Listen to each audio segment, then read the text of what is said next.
안녕하세요. 그림에 관한 모든 수다, 한양 수다인입니다. 2024년 12월입니다.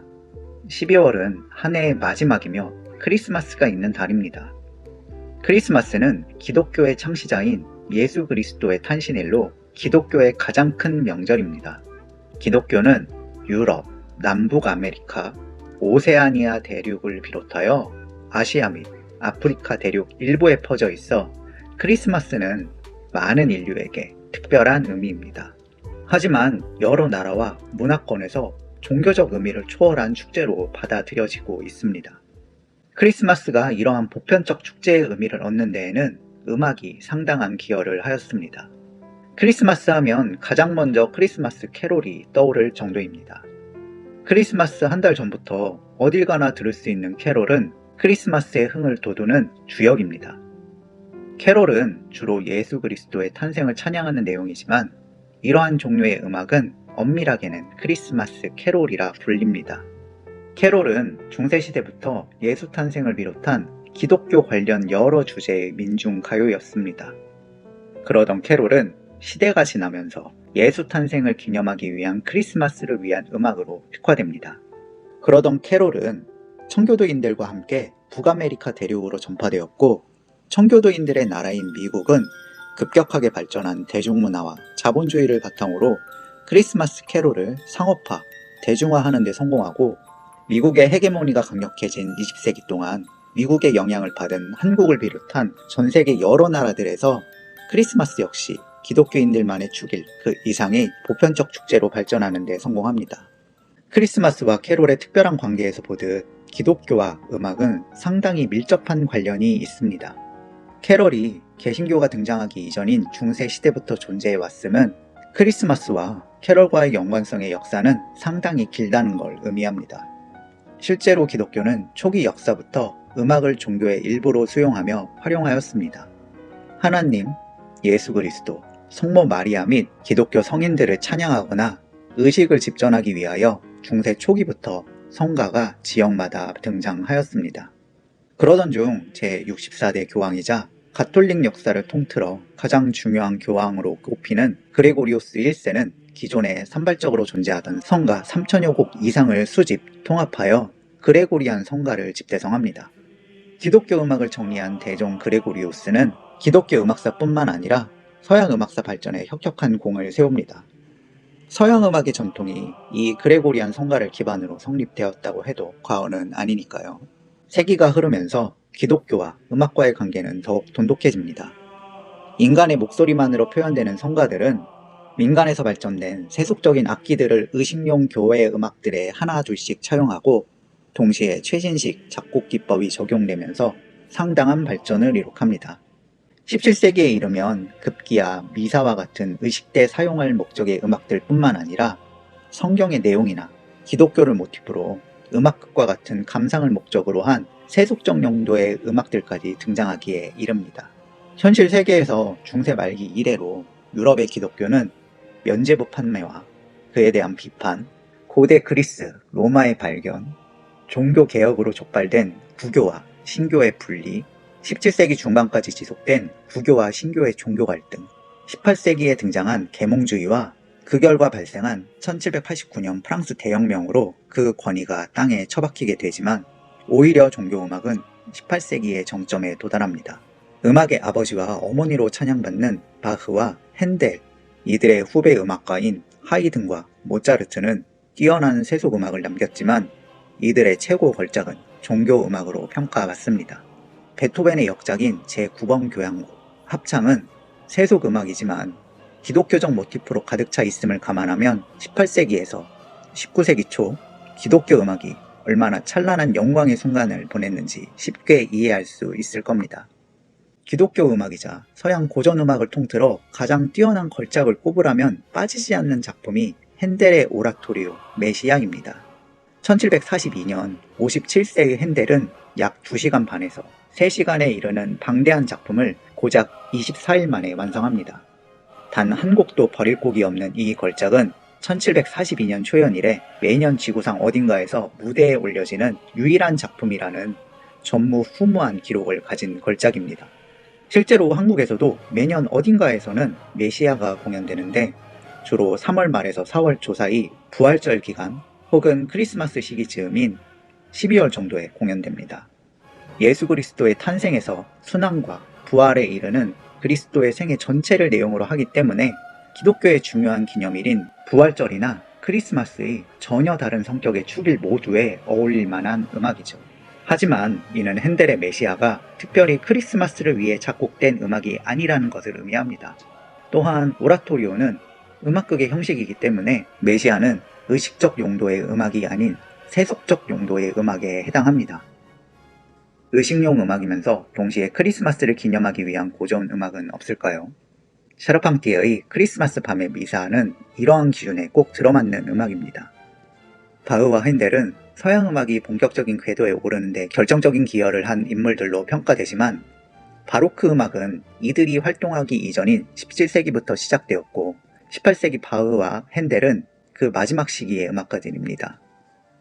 바흐와 핸델 이전의 바로크 음악가들로는 이탈리아 출신의 프랑스 음악가 장 바프티스트 릴리, 영국의 헨리 퍼셀, 이탈리아의 안토니오 비발디, 바흐와 핸델보다는 어리며 비록 26의 짧은 생을 살았지만 페르골레시 등도 있습니다. 마크 앙투안 샤르팡티에는 장 바프티스트 릴리보다는 젊고 바흐나 핸델보다는 선배로서 릴리의 뒤를 이어 루이 14세의 궁정음악가로 활동합니다. 때로는 루이 14세의 궁정에서, 때로는 궁정 바깥에서 세속음악과 종교음악에 두루 걸쳐 활동한 프랑스 바로크 시대의 대표적인 작곡가입니다. 크리스마스 밤의 미사는 샤르팡티에의 대표작 중 하나입니다.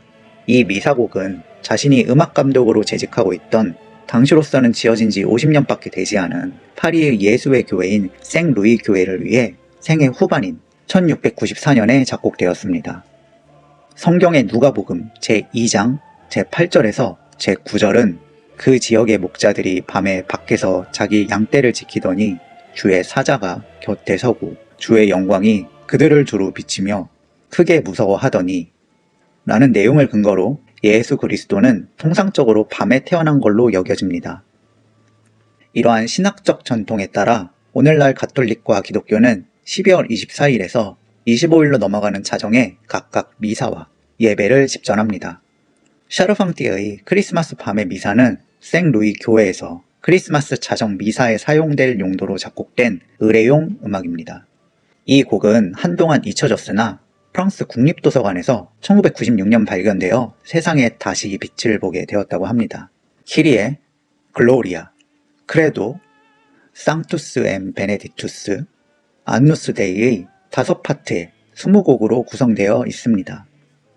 저는 기독교 음악을 매우 좋아합니다. 바흐와 핸델의 종교 음악을 좋아하며 낭만주의나 고전주의 음악보다 바로크 음악을 더 좋아하는 것도 바로크 음악 특유의 문법이 좋은 것도 있지만 이 시대 종교 음악들의 예술성이 탁월하기 때문입니다. 샤르팡티에의 크리스마스 밤의 미사도 그러한 의미에서 제가 가장 좋아하는 서양 고전 음악 가운데 하나가 되었습니다. 몇 년 전부터 저는 12월이 되면 샤르팡티에의 크리스마스 밤의 미사를 찾아 들으며 올해도 어김없이 크리스마스 시즌이 돌아왔음을 실감합니다. 기독교 신자는 아니지만 나름 크리스마스를 위한 개인적인 의식이라 할 수 있겠네요. 크리스마스는 미술과도 밀접한 관련이 있습니다. 아기 예수의 탄생은 중세시대부터 기독교 미술의 가장 중요한 모티브 중 하나였습니다. 루이 14세 궁정에 음악 분야에 샤르팡티에가 있었다면 미술 분야에는 노엘 쿠아펠이 있었습니다. 샤르팡티에가 릴리보다 후배 음악가라면 노엘 쿠아펠은 샤르팡티에뿐만 아니라 릴리보다도 연장자입니다. 하지만 샤르팡티에와 노엘 쿠아펠은 공통적으로 1643년 5살의 나이로 프랑스 왕위를 계승해서 무려 72년 동안 왕좌에 올랐던 루이 14세의 궁정에서 루이 14세에게 봉사하며 프랑스가 유럽의 예술 헤게모니를 장악하는 데 기여하였습니다. 노엘 쿠아펠의 이름인 노엘은 프랑스어로 크리스마스를 뜻합니다. 노엘이라는 이름은 크리스마스에 태어난 사람이라는 의미로 이름에서 알 수 있듯 노엘 쿠아펠은 1628년 12월 25일 크리스마스에 태어났습니다. 그는 이미 태어날 때부터 크리스마스와 밀접한 인연을 가지고 태어났습니다. 노엘 쿠아펠은 파리에서 태어났으며 미술 공부를 위해 프랑스 중부의 오를레앙으로 떠났습니다. 학업을 마친 후 그는 파리로 돌아와 이탈리아의 작곡가 루이지 로시의 오페라 오르페오의 무대 디자인 작업에 참여하였습니다. 이를 계기로 궁정화가인 샤를 에라르의 눈에 띄며 왕실의 미술 작업에 참여할 수 있게 되었습니다. 그렇게 경력을 쌓은 노엘 쿠아펠은 1663년 왕립 회화 조각 아카데미의 회원이 될 수 있었고 1664년에는 아카데미의 교수직에 임명되었습니다. 이후 그는 1672년부터 1676년까지 프랑스 왕실이 이탈리아 로마에 설립한 왕립 아카데미의 원장이 되었고 1695년에는 프랑스 파리의 왕립 아카데미 원장에 부임하였습니다. 노엘 쿠아펠은 루이 14세 시대 때 왕실이 주도한 여러 건축 및 장식 사업에 대대적으로 참여한 예술가입니다. 베르사유 궁전뿐만 아니라 파리의 루브르 궁과 뀨리리 궁을 장식하기 위한 천장화와 이젤화 작업에 참여하였습니다. 그는 프랑스의 라파엘로 혹은 프랑스 고전주의의 아버지로 평가받는 부생과 그로부터 직접적인 영향을 받으며 17세기 프랑스 아카데미즘을 완성한 르브롱의 영향을 받은 화풍을 보여줍니다. 그도 그럴 것이 프랑스 왕립 아카데미는 샤를 르브롱에 의해 주도되었으며 아카데미는 푸생이 완성한 고전주의를 프랑스 왕실이 추구하는 이상적인 미술로 정의하였기 때문에 왕립 아카데미의 일원이자 이후 아카데미 원장직을 수행하게 되는 노엘 쿠아펠 역시 이 원칙에 입각한 인물인 건 당연합니다. 균형감 있는 안정적인 구도와 세밀한 대생을 기반으로 하여 명료한 표현을 추구한 푸생과 르브롱의 고전주의는 쿠아펠에게도 발견됩니다. 그는 루이 14세의 다수의 미술 장식 사업에 참여하여 고대 그리스, 로마의 고전을 기반으로 한 세속적 그림 작업을 하지만 기독교와 깊은 인연을 가지고 태어난 그였기에 기독교 주제를 한 종교화 역시 그의 예술의 중요한 한 축이었습니다. 말씀드렸다시피 1660년대 그는 프랑스 왕립 회화 조각 아카데미 회원이 되고 교수에 임명되며 프랑스 궁정사회에 급격히 가까워지는 일신의 변화를 겪습니다. 이러한 변화는 그의 재능이 인정받았다는 의미인데 이는 거저 얻어지는 게 아닙니다. 왕립 아카데미의 교수직뿐만 아니라 회원 자격을 얻기 위해서는 아카데미가 마련한 시험에 통과해야 하며 이는 노엘 쿠아펠이 이 시험을 통과하였음을 의미합니다. 뿐만 아니라 그는 이제 본격적으로 왕실을 위해 봉사하기 위해서는 왕실이 지향하는 가치에 따라 더욱 세련된 회화 양식을 탑재해야 함을 의미합니다. 한마디로 말하자면 1660년대는 쿠아펠의 미술이 보다 세련되게 변화하는 급격한 과도기의 시대였음을 의미합니다. 프랑스 북동부 로렌 지역의 중심 도시인 낭시의 낭시 미술관에는 노엘 쿠아펠의 작품이 소장되어 있습니다. 화면의 가운데에는 붉은색 튜닉을 입고 청록색의 머리쓰개를 쓰고 있는 20대 초반으로 보이는 젊고 아름다운 여성이 무릎을 꿇고 있습니다. 그 옆으로는 30대 중반 정도로 보이는 노란색 망토를 걸친 신체 건장한 남성이 서 있습니다. 이 남성은 여인 쪽을 내려다보고 있습니다. 남성의 표정은 젊은 여인의 평온한 얼굴과 대조되게 격양되고 놀라워하는 모습입니다. 이 남성은 무엇 때문에 놀란 걸까요? 답은 젊은 여성이 두 손으로 받치고 있는 강보에 쌓인 갓난아이에 있습니다. 이 그림의 주인공은 아이의 엄마로 추정되는 젊고 아름다운 여인도 그 옆에서 놀란 표정을 짓고 서 있는 남성도 아닌 이 갓난 아기입니다. 이 그림은 예수 탄생의 순간을 그린 노엘 쿠아펠의 예수 탄생입니다. 그림 속 등장하는 갓난 아기는 아기 예수, 젊은 아이 엄마는 성모 마리아, 그 옆에 서 있는 젊은 남성은 성 요셉입니다. 예수 탄생은 앞서 말씀드렸다시피 중세 이래로 기독교에서 매우 흔한 주제였습니다. 이야기의 순서상 예수 탄생 직후 발생하는 목동들의 경배나 동방박사의 경배까지 확장하면 예수 탄생을 표현한 전통은 꽤 오래되었으며 흔한 주제입니다. 그러다 보니 예수 탄생은 핵심 인물인 아기 예수와 성모 마리아 그리고 성 요셉뿐만 아니라 성경에 근거하여 목동들이나 동방박사들이 등장하는 경우도 있으며 심지어는 성경에 그 근거가 없는 가톨릭의 성인들, 그림을 주문한 교회나 집단의 수호 성인으로 추앙받는 성인들, 심지어 주문자 본인이 화면 속에 등장하기도 합니다. 예수 탄생의 순간을 서술한 신약의 누가복음에서는 목자들, 동방박사들 이외의 인물은 등장하지 않는데 이는 분명히 성경을 기본으로 한 근본주의 입장에서는 교리에서 어긋나는 표현입니다. 1517년 독일 아우구스토의 수도사인 마르틴 루터가 95개조 반박문을 발표하며 촉발된 종교개혁으로 인하여 유럽은 100년 동안 구교와 신교가 격렬히 대립하였습니다. 신교는 성경에 입각한 근본주의를 주장하며 가톨릭을 맹공격하였고, 가톨릭은 이에 대응하여 성경과 교리에 입각하여 이미지에 대해 적극적으로 통제하게 됩니다.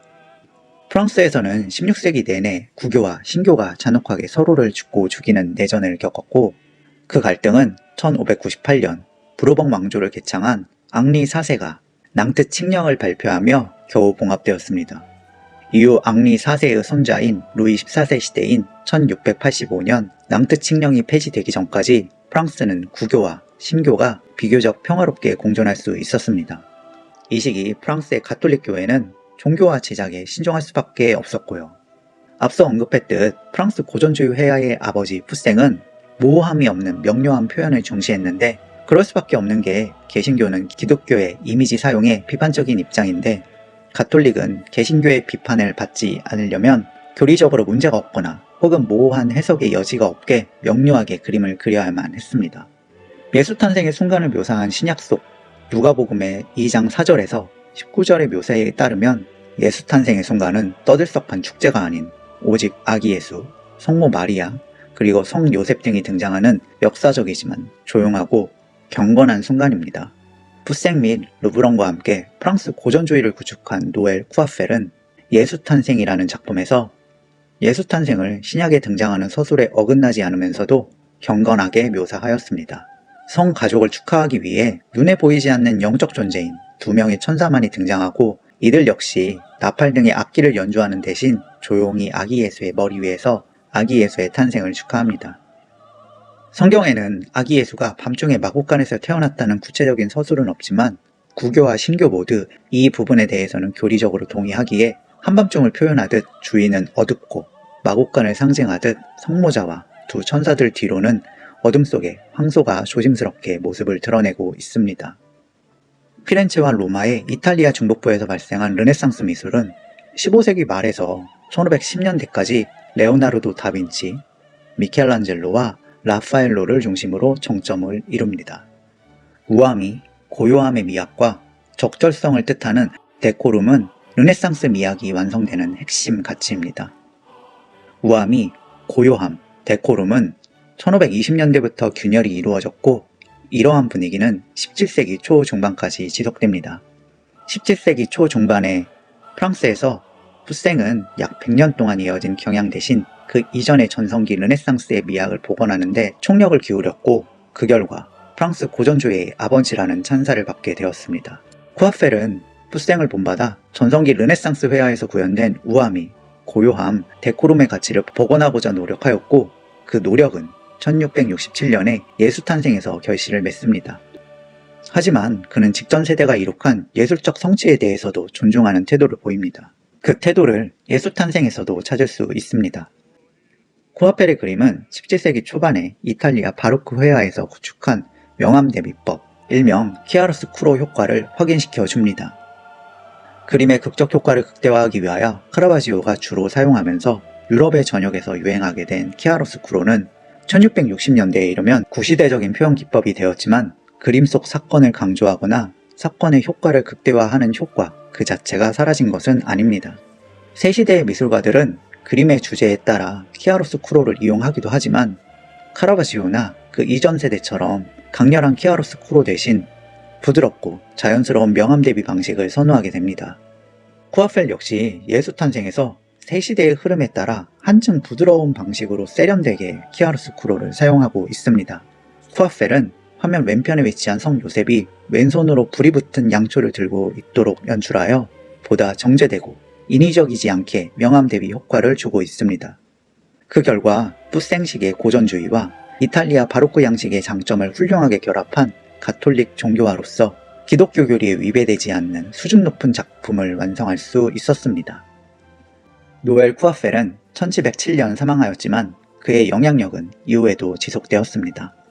장남 안뚜안, 차남 노엘 니콜라, 앙뚜안의 아들이자 노엘의 손자이기도 한 샤를 앙뚜안 모두 화가로서 18세기 내내 프랑스 왕실을 위해 봉사하며 뼈대 있는 일가를 이룩하였습니다. 약 100년 동안 3대에 걸쳐 프랑스 미술계의 핵심 가문이 될 수 있었던 건 노엘 쿠아펠이 성공적으로 루이 14세 궁정에 입성하여 왕립 아카데미의 핵심 인물로서 프랑스 아카데미즘 구축에 혁혁한 공을 세웠기 때문입니다. 미술사학자 토드 올스는 자신의 저서 Poussing in France, Painting, Humanism and the Politics of Style에서 1648년 프랑스 왕립회화 조각 아카데미가 설립되고 17세기 동안 발전되는 과정은 당시 프랑스 미술계의 헤게모니 싸움이자 루이 14세를 중심으로 한 왕실주의자들의 승리의 역사라고 평가합니다. 왕실주의자들과 귀족주의자들 간의 다툼에서 왕실주의자들의 편에 서서 왕립 아카데미가 프랑스 미술계의 주요 기관으로 확고하게 자리 잡는데 노엘 쿠아펠은 상당한 공을 세웠고 살아생전 그 공로를 인정받았습니다. 1667년에 제작된 예수탄생은 그가 단지 정치적 수완만 좋은 게 아니라 뛰어난 예술가임을 보여주는 증거입니다. 이번 영상은 크리스마스를 앞두고 크리스마스를 주제로 한 음악인 마크 앙투안 샤르팡티에의 크리스마스 밤의 미사와 그림인 노엘 쿠아펠의 예수탄생의 두 작품에 대해서 수다를 떨었습니다. 샤르팡티에와 쿠아펠은 서로 다른 분야에서 활동하였지만 루이 14세의 궁정에서 활동하며 프랑스 바로크 문화가 융성하는데 상당한 공을 세웠습니다. 오늘날 음악과 미술은 종교에서 벗어났지만 인류의 오래된 역사에서 미술과 음악이 종교와 분리된 건 최근 150여 년밖에 되지 않은 극히 짧은 시기일 뿐입니다. 음악과 미술은 종교를 통해서 발전해왔고 종교는 음악과 미술이라는 도구를 통해서 더 많은 사람들에게 전파될 수 있었고 신앙심을 고취시킬 수 있었습니다. 그만큼 음악과 미술이 가진 힘은 대단한 거죠. 크리스마스는 여전히 음악이 종교에게 미치는 힘을 확인할 수 있는 기독교의 가장 큰 축일입니다.